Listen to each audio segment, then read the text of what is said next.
राधे राधे सभी को। आशा है आप सब कुशल मंगल होंगे।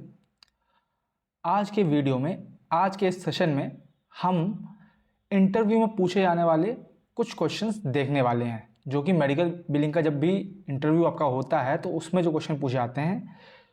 और ये वीडियो जो है, इसमें जो इन्फॉर्मेशन है ये मैंने बहुत सोच समझ के काफ़ी लोगों से बात करके, और मतलब कि अब ये बोल सकता हूँ मैं आपको कि 2024 में और 2025 में अब तक जो क्वेश्चन पूछे गए हैं उसकी मैंने बहुत सी पहले लिस्ट बनाई है। फिर उसमें मैंने देखा है कि एक पैटर्न फॉलो किया है, मतलब कि मैक्सिमम जो है कुछ क्वेश्चंस जो हैं वो बार बार पूछे गए हैं, उन्हीं में से सवाल बने हैं। तो वही क्वेश्चंस को मैं आज लेके आया हूँ ताकि आप जो है वेल प्रिपेयर्ड हो सकें अगर आप मेडिकल बिलिंग इंडस्ट्री ज्वाइन करते हैं तो इस वीडियो में मैं सब कुछ डेप्थ में बताऊंगा, साथ साथ आपको कैसे प्रिपरेशन करना है वो भी बताऊंगा। ठीक है, तो स्टार्ट करते हैं आज का हमारा ये वीडियो। जो हमारा थीम है, patience is the solution to everything, यही रहने वाला है। ठीक है, तो धैर्य बनाए रखिए और चलते हैं, डिस्कस करते हैं आज की जितनी भी चीज़ें होने वाली हैं। इंटरव्यू से रिलेटेड जितने भी क्वेश्चंस हैं वो जानने से पहले मैं आपको इंटरव्यू का प्रोसेस समझा देता हूँ। ठीक है, अब देखो ये प्रोसेस जो है ये दो लोगों के लिए रहने वाला है। पहला फ्रेशर के लिए और दूसरा हम बात करेंगे एक्सपीरियंस की। तो एक्सपीरियंस की हम राइट हैंड साइड बात करेंगे, पहले हम फ्रेशर की बात कर लेते हैं। तो फ्रेशर जो है वो मेडिकल बिलिंग इंडस्ट्री को किस तरह ज्वाइन कर सकता है? तो सिंपल सी बात है, आप अपना एक रेज्यूमे बनाएंगे, लिंक्डइन या फिर इंडीड या फिर naukri.com, बहुत सारे ऐप हैं, उनमें अपना प्रोफाइल डालेंगे। ठीक है, या फिर सेकंड ऑप्शन ये है, आप मेडिकल बिलिंग जो है जॉब्स जो हैं वो ऑनलाइन सर्च करेंगे, गूगल पर सर्च करेंगे, तो वहाँ से आपको HR का नंबर मिल जाएगा। आप कॉल लगाइए और अपॉइंटमेंट फिक्स कीजिए। पहला स्टेप होता है HR से अपॉइंटमेंट फिक्स करवाना। ठीक है, फ्रेशर का इंटरव्यू इतना टफ नहीं होता है, बहुत ही इजी होता है। आप फ़ोन पे ही जो है अपॉइंटमेंट फिक्स कर सकते हैं। उसके बाद आपका एक इंटरव्यू होगा माइन्यूट सा। ठीक है, इंटरव्यू शेड्यूल होगा। ये इंटरव्यू जो है आपका ऑफलाइन भी हो सकता है और ऑनलाइन भी हो सकता है, जिसको हम वर्चुअल बोल सकते हैं। मैक्सिमम चांस है कि आपका वर्चुअल इंटरव्यू ही होगा, और एक बार आपको इंटरव्यू क्वालिफाई कर लेते हैं और फिर उसके बाद आपकी ज्वाइनिंग आ जाती है। ठीक है, अब क्या फ्रेशर के इंटरव्यू बहुत टफ होगा? जी नहीं, the answer is no. Fresher के इंटरव्यू में सिर्फ कम्युनिकेशन स्किल्स चेक की जाती है वाया जनरल क्वेश्चंस पूछ के। अब ये जनरल क्वेश्चंस में क्या क्या आते हैं? जनरल क्वेश्चन में मान लो आपसे पूछ लिया आपका इंट्रोडक्शन कि tell me about yourself, introduce yourself. ठीक है, आपसे आपकी हॉबीज पूछ ली। ठीक है, ये आपको क्या पसंद है, मतलब आपके अराउंड जो है क्वेश्चंस फॉर्म किए, आपके बारे में जाना। ठीक है, तो कहने का मतलब क्या है, जो इंटरव्यूअर है वो सिर्फ ये चेक कर रहा है कि आप कितने कॉन्फिडेंस से अपने आप को बैक करते हैं और आपकी कम्युनिकेशन कैसी है। देखो भाई, इसमें भी मैं आपको सही बताऊं तो बहुत ही ज़्यादा छूट मिल जाती है। मतलब कि देखो, आपको पता है जब आप ज्वाइन करते हैं तो वो ऑटोमेटिकली सॉफ्टवेयर की ट्रेनिंग देते हैं। और आपका क्या प्रोसेस रहने वाला है, क्या आप मेडिकल बिलिंग में करेंगे, उसकी भी ट्रेनिंग देते हैं। तो ये ट्रेनिंग कुछ हफ्ते चलती है, 1-1.5 महीना मान लो। तो आपको सब कुछ वो सिखाते हैं। जब सब कुछ वो सिखाएंगे तो उनको क्या चाहिए? उनको चाहिए सिर्फ आपकी कम्युनिकेशन। तो आपकी कम्युनिकेशन अगर थोड़ी भी बेटर है, बाकी तो जो विथ एक्सपीरियंस, देखो कोई भी बंदा जो है स्टार्टिंग से ही इतना फ्लुएंट नहीं होता है ना। अगर वो फ्लुएंट होगा तो फिर क्यों ही ज्वाइन, फ्लुएंट होएगा तो वो एंटरप्रेन्योर बनेगा, कुछ और ट्राई करेगा। ठीक है, तो कोई परफेक्ट जैसी चीज़ नहीं है। उनको चाहिए कि आप जो है थोड़ा सा वेल कन्वर्स कर सकें इस इंडस्ट्री में। और क्यों ज़रूरी है? क्योंकि मैंने आपको बताया है कि ये US बेस्ड प्रोसेस होता है, तो आपको इंश्योरेंस कंपनी के रिप्रेजेंटेटिव से डील करनी पड़ती है, जो कि जिसमें मीन ऑफ कम्युनिकेशन जो होता है इंग्लिश लैंग्वेज होता है। इसलिए यहाँ पे जो है आपकी communication skill as a fresher check की जाती है। वहीं अगर मैं बात करूं एक्सपीरियंस की, मान लीजिए आपने 1 साल एक कंपनी में एक्सपीरियंस लिया, अब आपको कंपनी स्विच करनी है, ठीक है। तो उस केस में जो इंटरव्यू है वो थोड़ा अलग होता है। प्रोसेस सेम है, सबसे पहले आप दूसरी कंपनी के एचआर से अपॉइंटमेंट फिक्स करेंगे, ये भी ऑन फोन होगा, ठीक है। आपको एक डेट मिलेगी और आपका एक इंटरव्यू शेड्यूल होगा, ठीक है। और इंटरव्यू सेम 2 तरीके का हो सकता है, ऑफलाइन भी हो सकता है। ऑफलाइन मतलब कि वहीं उस कंपनी में जाके आपको इंटरव्यू देना पड़ेगा, सेटिंग इंटरव्यू। सेकंड वर्चुअल हो सकता है ना, गूगल मीट वगैरह एप्लीकेशन का यूज़ करके। देखने वाली बात क्या है यहाँ पे कि यहाँ पे जो इंटरव्यू होता है वो 2 स्टेज इंटरव्यू होता है। 2 स्टेज के कहने का मतलब क्या है, पहले आपको पहली स्टेज क्लियर करनी पड़ेगी, उसके बाद आपको सेकंड स्टेज क्लियर करनी पड़ेगी। जब दोनों स्टेज आप क्लियर कर लेंगे तब आपका अपॉइंटमेंट लेटर आपके हाथ में आता है। पहले स्टेज में सिंपल है, कम्युनिकेशन चेक करेंगे, और ये जनरली जो है जो एचआर वगैरह होती है वही चेक कर लेती है, ठीक है। आपसे आपसे आपका इंट्रोडक्शन वगैरह पूछेंगे और देख लेंगे कि हाँ भाई जो है मतलब कि आप जो हैं वो बढ़िया से कन्वर्स कर सकते हैं, आपकी कम्युनिकेशन स्किल्स गुड हैं, है ना। सुपर होने की ज़रूरत नहीं है, गुड भी हैं, है ना, तो भी आप क्वालिफाई कर लेंगे। तो पहला स्टेज क्लियर हो जाता है। सेकंड होता है आपका टेक्निकल राउंड। तो टेक्निकल राउंड जनरली जो मैनेजर है, जो टीएल होते हैं वो लेते हैं, और इसमें आपने जो एआर रोल निभाया है अब तक, जो पहले कंपनी में जो आपने किया है उससे संबंधित, डिनाइल से संबंधित आपसे क्वेश्चन पूछे आते हैं, ठीक है। और वही क्वेश्चंस मैं आपको बताने वाला हूँ कि क्या पूछे आते हैं। तो डिस्कस करते हैं, चलते हैं आगे। तो हम डिस्कस करने वाले हैं कि क्या क्वेश्चंस जो हैं इंटरव्यू में बार बार पूछे आते हैं। तो जैसे कि मैंने बताया, मैंने अपने दोस्तों से और उनके फ्रेंड्स वगैरह से काफ़ी लोगों से बात किया, और मैंने ये जानने को देखा कि मैं देखो पहले का नहीं बता सकता, क्योंकि जो मेरे दोस्त वगैरह हैं, जो उनके दोस्त वगैरह हैं, वो 2024 और 2025 में ज्वाइन हुए हैं। तो मैं बस उसी का डेटा लेके आपको पास आया हूँ कि 2024 और 2025 में जो कॉमन क्वेश्चंस थे वो क्या थे। तो सबसे पहला कॉमन क्वेश्चन क्या थे, जनरली वो बेसिक ऑफ मेडिकल बिलिंग पूछते हैं, जिसमें आप टर्म हो गया या डेफिनेशन मान लो, ठीक है। आगे हम डिस्कस करेंगे क्या है ये। सेकंड, वो सिचुएशनल क्वेश्चन पूछते हैं। सिचुएशनल मतलब कि अगर मान लो आपके पास ये प्रॉब्लम आती है, आप इस जगह पे हैं, आप क्या किस तरह से इसको सॉल्व करेंगे ये आप मुझे बताइए। और ये भी टेक्निकल रहता है, ऐसा नहीं कि मतलब कुछ भी पूछ लिया, कि मान लो कि आप क्या बोलते हैं रेलवे स्टेशन पे हैं और आपके सामने एक चोर भाग रहा है, ऐसे वाली बात नहीं बता रहा हूँ मैं, टेक्निकल बता रहा हूँ मैं, उस फील्ड से रिलेटेड सिचुएशन क्वेश्चन की बात कर रहा हूँ मैं, ठीक है। फिर डिनाइल्स के बारे में पूछते हैं।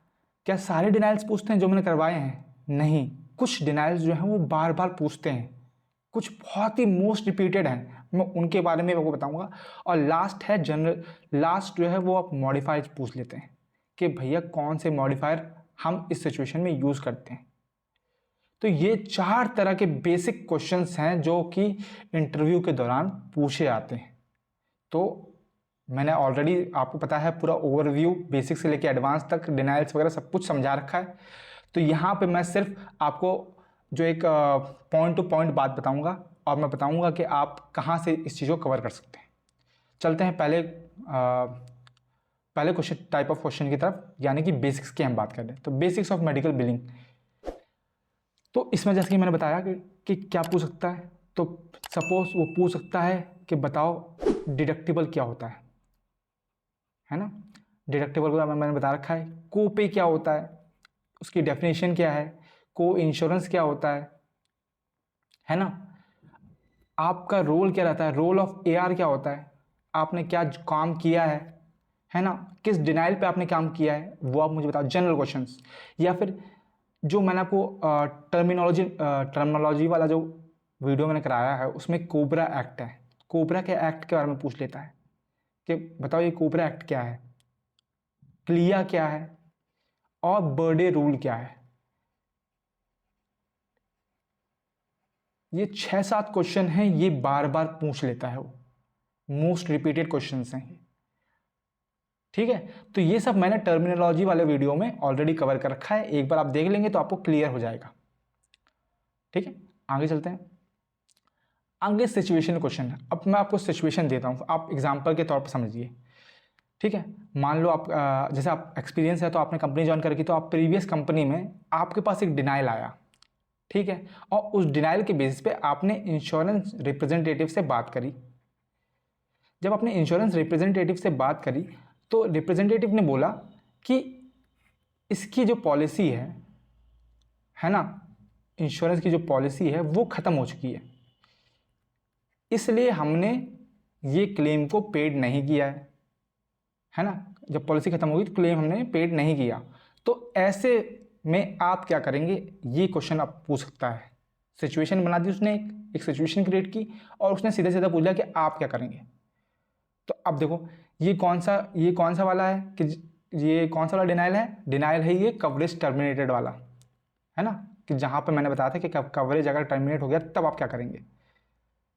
तो इसमें आप ये नहीं बोल सकते कि क्या बोलते हैं हम पेशेंट को बिल कर देंगे, नहीं, आप प्रॉपर स्टेप बताएंगे। ठीक है, सबसे पहले हम पूछेंगे कि क्या आपको सेकेंडरी इंश्योरेंस की नॉलेज है ना। फिर अगर है तो हम उस इंश्योरेंस को कोड लगाएंगे, उसकी एलिजिबिलिटी चेक करेंगे, क्या उसकी डेट ऑफ सर्विस के अंदर पॉलिसी कवर है कि नहीं। अगर है देन हम उसको क्लेम रीबिल करेंगे, अगर नहीं है तो फिर मतलब कि हम अपने सिस्टम में चेक करेंगे, अपने सॉफ्टवेयर में चेक करेंगे। मतलब जो मैंने आपको पूरे बेसिक स्टेप्स बताए थे डिनाइल्स के केस में, वो सब हम इसमें बताएंगे।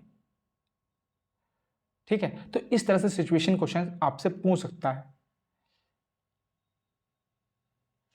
थर्ड चीज़ है सिचुएशन का, मैं एक और एग्जांपल दे देता हूँ आपको। मान लो वो बोलता है कि आपने मतलब कि आपने एक क्लेम देखा, आपके पास एक क्लेम आया जो कि अनपेड था। जब आपने इंश्योरेंस कंपनी को फ़ोन लगाया तो इंश्योरेंस कंपनी के रेप ने ये बोला आपसे कि ये ऐसा कोई क्लेम हमारे पास तो आया ही नहीं है ना। आपके सिस्टम में तो दिखा रहा है कि है, लेकिन इंश्योरेंस जब बोल रहा है कि हमारे पास तो ऐसा कोई क्लेम ही नहीं है, तब आप क्या करेंगे। ये भी एक सिचुएशन बन गई है ना। और ये कौन सा डिनाइल हो गया, ये क्लेम नॉट रिसीव्ड वाला डिनाइल हो गया। तो उस सिचुएशन में जैसा मैंने आपको बताया है डिनाइल्स वाली वीडियो में, एक बार देख लीजिएगा यहाँ से जाने के बाद वापस, उसमें मैंने स्टार्टिंग से बताया है कि ऐसा केस अगर फंसता है तो आप क्या स्टेप लेंगे। तो SAR वो आपकी कैपेबिलिटीज़ देखता है कि आपने किन केसेस पे काम किया है और क्या आपने सही काम किया है या नहीं किया है। तो आई होप आपको ये चीज़ें समझ में आ रही होंगी, सिचुएशन वो किस तरह से क्रिएट करता है। ठीक है, फिर आगे आते हैं डिनाइल्स। कौन से डिनाइल्स वो पूछता है। तो देखो मैंने ज़्यादातर जब लोगों से बात करी तो मेरे को ये समझ में आया कि भाई उसके 3 डिनाइल जो हैं वो फेवरेट है। 3 डिनाइल बहुत फेवरेट है उसके, मतलब कहीं ना कहीं से वो ये तीनों में से एक क्वेश्चन तो आपको डालेगा ही डालेगा। अब कौन कौन सा, पहला है डुप्लीकेट का डिनाइल, अगर क्लेम डुप्लीकेट है तब कैसे सॉल्व करेंगे। सेकंड, क्लेम अगर बंडल्ड है। और थर्ड, नो ऑथराइजेशन वाला डिनाइल है। ये 3 डिनाइल जो है उसके फेवरेट हैं भाई। ठीक है, किसी भी कंपनी की, अब मैं ये नहीं बोला कि मैं एक ही कंपनी की बात कर रहा हूँ भाई, मैं अलग अलग कंपनीज की बात कर रहा हूँ। ठीक है, वहाँ पे जो लोगों ने इंटरव्यू दिया वहाँ पे ये पाया कि ये 3 तो उनके फेवरेट ही फेवरेट हैं भाई। इन तीनों में से एक क्वेश्चन तो वो पूछते ही पूछते हैं। और हाँ, आपसे ये भी पूछ सकते हैं क्या कि भाई UB04 पे आपने काम किया है हॉस्पिटल बिलिंग में, तो UB04 फॉर्म तो आपने पक्का देखा होगा। तो आप बोलेंगे बिल्कुल हाँ देखा है। तो आप मुझे बता दीजिए ऑथराइजेशन जो है, ऑथराइजेशन नंबर जो है वो आप कौन से बॉक्स में डालते हैं, उसका बॉक्स बता दीजिए। ऑथराइजेशन नंबर आप जो है कौन से बॉक्स में डालते हैं, है ना। मैंने आपको बताया था कि अब मैंने आपको प्रॉपरली दिखाया था कि UB04 में जो है हर बॉक्स का नंबर लिखा हुआ है। तो ऑथराइजेशन का कौन सा नंबर है, तो ये भी कभी कभी पूछ लेता है। ठीक है, तो ये चीज़ भी, ये 3 तो आप अगर प्रिपरेशन कर रहे हैं इस फील्ड में जाने के लिए, तो ये 3 डिनायल्स तो आप अच्छे से मुँह ज़ुबानी समझ लीजिए, अगर आपको मतलब कि एक्सपीरियंस के तौर पे आपको दूसरी कंपनी ज्वाइन करनी है। तो आते हैं लास्ट टाइप ऑफ क्वेश्चंस के लिए जो उनके बहुत फेवरेट हैं, वो है मॉडिफायर यूज्ड। ठीक है, अब देखो मॉडिफायर के बारे में वो डायरेक्ट नहीं पूछेंगे, वो मॉडिफायर के बारे में भी इसको 2 तरीके से पूछ सकते हैं। ठीक है, दो तरीके से क्वेश्चन जो है फॉर्म कर सकते हैं मॉडिफायर के बेस पे। पहली चीज़, सिंपल स्टार्टिंग स्ट्रेट फॉरवर्ड पूछ सकते हैं कि बताओ GW मॉडिफायर कहाँ यूज़ होता है, कहाँ यूज़ होता है, डायरेक्ट पूछ लिया। ये मॉडिफायर नंबर 59 जो है वो कहाँ यूज़ होता है। ठीक है, ये पहला तरीका है उनका क्वेश्चन पूछने का। सेकंड तरीका क्या है, वो बोलेंगे कि मान लो आपके पास क्लेम आया रिलेटेड टू हॉर्स प्राइस, तो उसको आप कैसे डील करेंगे, और जब आप करेक्टेड क्लेम भेजेंगे तो उसमें कौन सा मॉडिफायर आपको अपेंड करना पड़ेगा। समझ रहे हो, सिचुएशन दी और उसमें कौन सा मॉडिफायर यूज होता है ये वो आपसे पूछ लिया। या जैसे सपोज उन्होंने पूछ लिया कि मान लो एक सर्जरी हुई, ठीक है, 2 सर्जरी हुई, रिपीटेड सर्जरी है ना, on bilateral part. Bilateral part तो मैंने आपको बताया है, ऑन बायलेटरल पार्ट हुई ऑन सेम डे। तो इस केस में कौन सा मॉडिफायर आप अपेंड करके भेजते हैं करेक्टेड क्लेम के साथ ये आप मुझे बता दीजिए। तो भाई इस तरह के क्वेश्चंस जो हैं मॉडिफायर रिलेटेड वो पूछ सकता है। तो इंटरव्यू देने जाएं तो मॉडिफायर आप अच्छे से पढ़ के जाएं, ठीक है। GW मॉडिफायर और ये 59 वाला और ये जो प्रोसीजर वाला है ये इनके बहुत फेवरेट है। GW वाला तो बहुत, GW है, एक GV है, कौन सा है, एक GV है, ये दोनों मॉडिफायर उसके बहुत फेवरेट हैं, तो इनके बारे में पता होना चाहिए। तो ये 4 तरह के क्वेश्चन हैं जो मैंने पाया कि जब भी इंटरव्यू होता है आपका, तो ये 4 तरह के क्वेश्चन जो हैं वो इन्हीं पे सवाल पूछता है ज़्यादातर, ठीक है। और ऐसा नहीं है कि इंटरव्यू बहुत ही टफ बोलेगा, वो सिंपल होगा, ठीक है, सिंपल होता है और वो अच्छी खासी मतलब आपको ईज देते हैं, ठीक है। अगर नहीं आता तो कोई बात नहीं, गलती होगी तो होगी, कोई बात नहीं भाई, ठीक है। लेकिन अगर आपकी कम्युनिकेशन अच्छी है, आप चीज़ों को समझ रहे हैं, आपने जो जिस पे क्लेम्स पे काम किया है अगर आप उनके बारे में अच्छे से जानते हैं तो आपको कोई दिक्कत नहीं होगी। एज सच ये कोई बहुत बड़ा इंटरव्यू नहीं होता है, 20, 30 या 40 मिनट्स का मैक्सिमम इंटरव्यू होगा और टेक्निकल राउंड उतने में ख़त्म हो जाएगा, और उसके बाद ही कुछ टाइम बाद ही आपको रिजल्ट मिल जाएगा कि आप कंपनी ज्वाइन कर सकते हैं या नहीं। ज्वाइन कर सकते हैं तो अपॉइंटमेंट लेटर आपके पास आ जाएगा, आप वहाँ पर जाकर अपने डॉक्यूमेंट वेरीफाई कीजिए और फिर कंपनी ज्वाइन कर लीजिए। तो आई होप आपको इजी वे में क्रिस्टल एंड क्लियर तरीके से समझ में आया होगा कि किस तरह के क्वेश्चन जो हैं वो ज़्यादातर पूछे आते हैं इंटरव्यू के दौरान in the field of medical billing, ठीक है। तो आई होप आपको ये वीडियो जो है फ्रूटफुल लगा होगा और काफ़ी हेल्प हुई होगी आपको इस वीडियो के थ्रू, ठीक है। तो ऐसे ही वीडियो मैं बनाता रहूँगा, जुड़े रहिए मेरे साथ, मेरे चैनल के साथ, और लाइक शेयर एंड सब्सक्राइब करना ना भूलें। Channel is the learned Chauhan, ठीक है। तो मिलते हैं अगले सच वीडियोस में, तब तक के लिए राधे राधे सभी को।